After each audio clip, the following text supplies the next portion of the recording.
میں جنت کے شوق میں عبادت نہیں کرتا اور نہ ہی جہنم کے خوف سے کرتا ہوں۔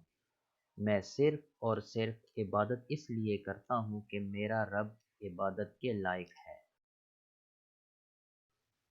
جسے تقدیر پر یقین ہوتا ہے وہ اپنے اوپر نازل ہونے والی مصیبتوں سے نہیں گھبراتا۔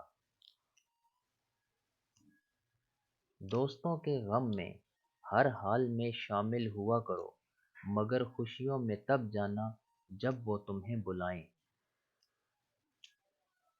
اگر لوگوں کو عزت دینا اور معاف کرنا تمہاری کمزوری ہے تو تم دنیا کے سب سے طاقتور انسان ہو۔ پریشانی میں مذاق مت کرو اور خوشی میں طعنہ مت دو، کیونکہ اس سے رشتوں میں موجود محبت ختم ہو جاتی ہے۔ جو شخص تمہاری نظروں سے تمہاری ضرورت کو سمجھ نہیں سکتا، اس سے کچھ مانگ کر خود کو شرمندہ مت کرو۔ اپنے دوست کے دشمن سے دوستی مت کرو، ایسا کرنے سے تم اپنے دوست کے دشمن بن جاؤ گے۔ دو اعمال ایسے ہیں جن کے ثواب کو کبھی تولا نہیں جا سکتا: معاف کرنا اور انصاف کرنا۔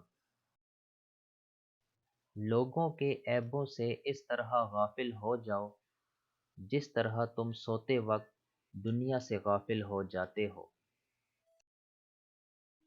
اگر کوئی تم سے پوچھے کہ زندگی کیا ہے تو تم اپنی ہتھیلی پر ذرا سی خاک رکھنا اور اسے اڑا دینا۔ لوگوں سے یاد کرنے کا شکوہ مت کرنا، کیونکہ جو انسان اپنے رب کو بھول سکتا ہے وہ سب کو بھول سکتا ہے۔ بلندی کو اللہ پاک نے عاجزی اور انکساری میں رکھ دیا ہے اور لوگ اسے تکبر میں تلاش کرتے ہیں۔ انسان کے لیے دنیا کی نعمتوں میں سے اسلام ہی کافی ہے، مشغولیات میں سے صرف اللہ کی اطاعت ہی کافی ہے، اور عبرت کے لیے روز مرہ کی اموات کا واقعہ ہونا ہی کافی ہے۔ جو بہت اچھا لگے اسے بہت کم ملا کرو، جو انتہا سے زیادہ اچھا لگے اسے صرف دیکھا کرو، اور جو دل میں سما جائے اسے صرف یاد کیا کرو، کیونکہ جو آپ کے جتنا قریب ہوتا ہے دنیا اسے اتنا ہی دور کر دیتی ہے۔